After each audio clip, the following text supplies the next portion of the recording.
Welcome to the deep dive. Today we're plunging into a really eye-opening book, The Body Keeps the Score, a trauma healing guide. The central idea here is, well, it's profound and honestly a bit startling. It's this concept that trauma isn't just a bad memory you have, it's something your body is, actively carrying right now. That really struck me. Our guide is Dr. Bessel Kolk. He's a renowned psychiatrist, a trauma expert with like over 40 years of clinical experience. He's worked extensively with veterans, abuse survivors, and he's really known for integrating neuroscience with therapy, looking into things like yoga, EMDR, even MDMA-assisted psychotherapy. Okay, let's unpack this. Yeah, and I think what makes this deep dive so important is how Van der Kolk really challenges, our standard views on mental health. He pushes us to rethink healing itself. It's not just about what happened back then, but what's still happening inside your body. Exactly. And that's where it gets so compelling for me. He details how trauma isn't just like psychological. It causes real, actual physical changes in the brain, in the body. Right. Your amygdala, that's your brain's alarm system, it can get stuck on high alert. Constantly signaling danger. Right.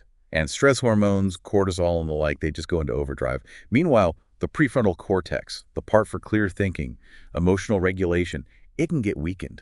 So rational thought literally goes offline in those moments. Yeah, it's not just a feeling, it's a physiological hijack. A protective response, sure, but often overwhelming. What's fascinating here is understanding why traditional talk therapy on its own might not be enough. I mean, if the trauma is locked deep in the body's physical responses, just talking about it, it's sometimes like describing a software bug without accessing the code, right? Okay. So you need to get under the hood, so to speak. Precisely. The book introduces this key idea. You need both top-down methods, things like cognitive therapy, working with thoughts and beliefs, and crucially, bottom-up approaches. These are things like movement, yoga, breath work. Things that work directly with the body. Exactly. They're designed to directly regulate the body's nervous system, help it feel safe again. So healing isn't just intellectual understanding. It's about helping your nervous system learn new, safer ways to respond physically. So it's almost like giving the body a new experience to kind of overwrite that old trauma response. That makes a lot of sense.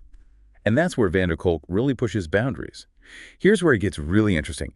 He highlights some cutting-edge therapies. Some are still seen as a bit controversial, maybe. Definitely. Things like neurofeedback training, brain waves directly, EMDR, that's eye movement desensitization and reprocessing. Using eye movements to help reprocess memories.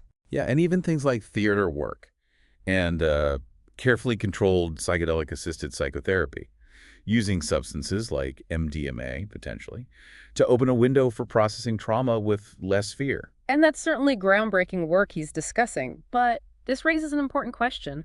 How do we evaluate these methods? The book has huge strengths, no doubt. It's incredibly empathetic, very human. It offers validation, which is so important for survivors. Helping them understand, okay, this is what's happening in my body. Exactly. And it blends research, these powerful clinical stories, and practical suggestions really well. It makes complex stuff accessible. But we should also touch on the criticisms impartially.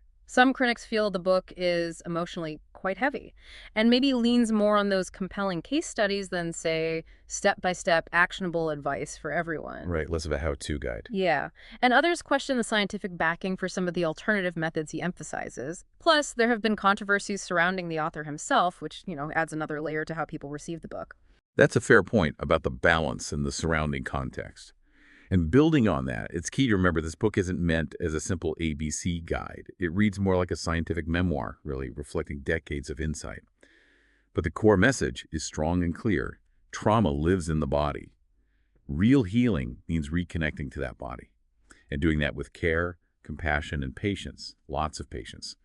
So what does this all mean for you listening? Well, if you're trying to understand trauma, maybe for yourselves, maybe to support someone else, it's invaluable.